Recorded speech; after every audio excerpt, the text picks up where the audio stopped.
Saya ada tadarus online. Lepas tadarus saya ada khatam Quran. Nah, ini bil tinggi sangat ni, bahkan saya betul-betul marah ni, Pak. Oh, awak kira awak punya marah, saya punya marah. Ada awak fikir? Halo, Cik. Isteri saya tengah marah ni, Cik.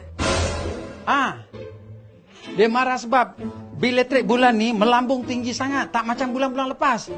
Terima kasih Encik kerana menghubungi TNBK Line. Begini, sepanjang tempoh PKP, pihak kami tak dapat membuat bacaan sebenar di rumah Encik. Jadi di dalam jangka masa PKP ni, kami telah membuat bacaan anggaran bagi bulan Mac, April dan Mei.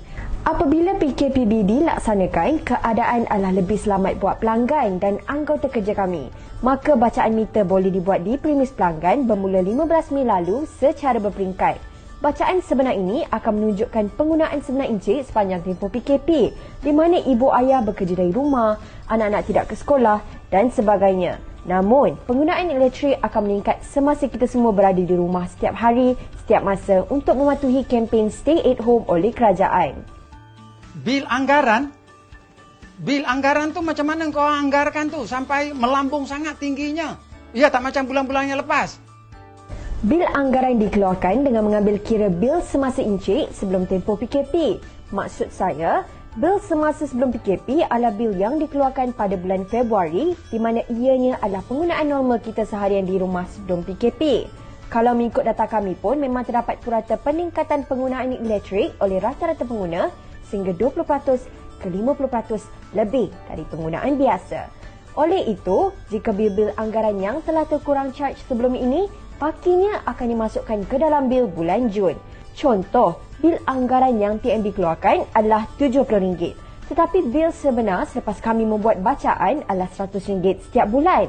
Jadi baki penggunaan yang belum dibilkan adalah RM30 bagi 1 bulan dan RM90 bagi 3 bulan, iaitu Mac, April dan Mei.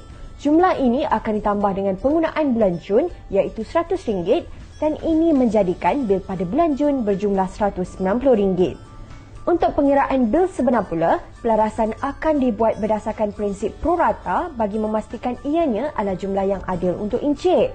Bil sebenar yang dikeluarkan pada bulan Jun adalah merupakan penggunaan sebenar Encik bagi tempoh 4 bulan. Sebagai contoh, bacaan meter sebenar yang diperoleh pada bulan Jun adalah sebanyak 1,400 kWh dan ini akan dibahagikan secara sama rata bagi tempoh 4 bulan bermula dari bulan Mac sehingga bulan Jun. Ini menjadikan jumlah penggunaan sebulan adalah sebanyak 350 kWh.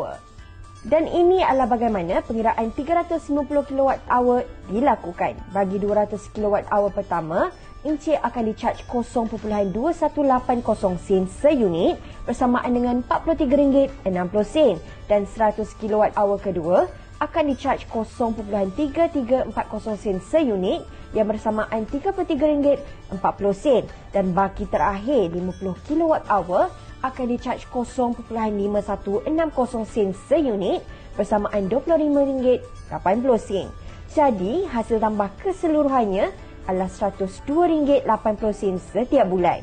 Jadi, jumlah charge bagi tempoh 4 bulan adalah RM411.20. Selepas ditolak bil-bil anggaran yang telah kami keluarkan pada bulan-bulan sebelumnya dan juga diskaun bersasar pakej rangsangan ekonomi, jumlah yang perlu dibayar adalah RM194.36.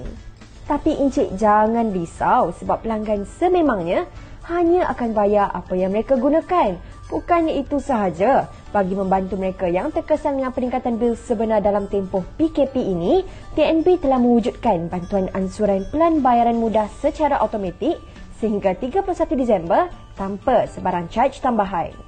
Oh, ya. Tapi Cik, nak tanya sikit ni. Macam jiran sebelah rumah saya ni, dia sepanjang PKP ni tak pernah ada kat rumah. Tapi kok bilnya tu macam mana tu Cik?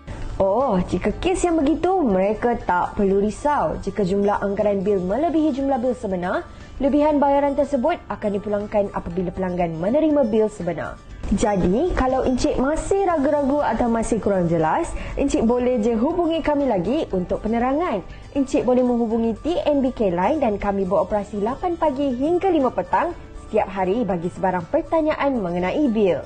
Selain itu, Encik boleh melayari website TNB di www.tnb.com.my/prihatin. Sebarang pertanyaan juga boleh diajukan melalui Facebook, Twitter, Instagram dan MyTNB.